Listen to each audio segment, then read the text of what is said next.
रात के सन्नाटे में राजा विक्रमादित्य अपनी तलवार कमर से बांधे बेताल को अपने कंधे पर उठाकर घने जंगल की ओर चल पड़े। चांदनी रात का हल्का उजाला पेड़ों के झुरमुटों से झांक रहा था। बेताल ने अपनी आदत के मुताबिक राजा से कहा, राजन, मैं तुम्हें एक कहानी सुनाता हूँ। यदि तुमने कहानी का उत्तर दिया तो मैं फिर से पेड़ पर लटक जाऊंगा। अगर नहीं दिया तो तुम्हारा सिर फट जाएगा। तो सुनो। यमुना नदी के किनारे धर्मस्थान नामक गांव में एक ब्राह्मण का परिवार रहता था। ब्राह्मण की एक सुंदर और सुशील बेटी थी जो विवाह योग्य हो चुकी थी। एक दिन ब्राह्मण अपनी बेटी के लिए वर खोजने निकला। दूसरी ओर ब्राह्मण का बेटा भी पढ़ाई के सिलसिले में घर से दूर था। उस दिन ब्राह्मण के घर एक सुशील युवक आया। उसकी रूप गुण देखकर ब्राह्मण की पत्नी ने कहा, मैं अपनी बेटी का विवाह तुमसे करूंगी। कुछ दिन बाद ब्राह्मण को एक और योग्य वर मिला। उसने उसे भी विवाह का वचन दे दिया। इधर ब्राह्मण का बेटा जहां पढ़ाई कर रहा था, उसने भी वहां अपने एक मित्र से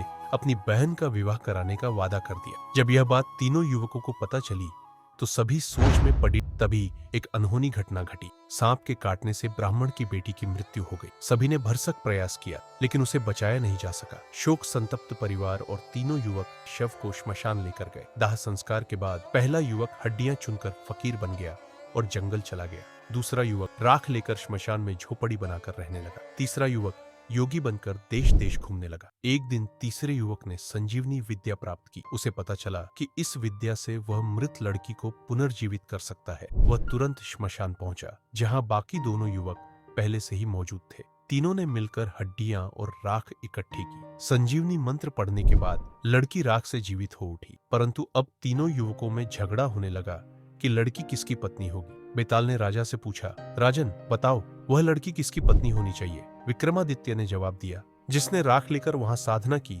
वही उसका पति होने का अधिकारी है। बेताल ने पूछा, क्यों? राजा बोले, जिसने हड्डियां चुनी वह पुत्र समान है, जिसने मंत्र पढ़ा वह पिता समान है, लेकिन जिसने राख लेकर साधना की वही उसका सच्चा अधिकारी है। बेताल राजा के उत्तर से संतुष्ट हुआ और पेड़ पर जाकर लटक गया। ऐसे ही और दिलचस्प पौराणिक वीडियो के लिए द कोर मैन को सब्सक्राइब करें।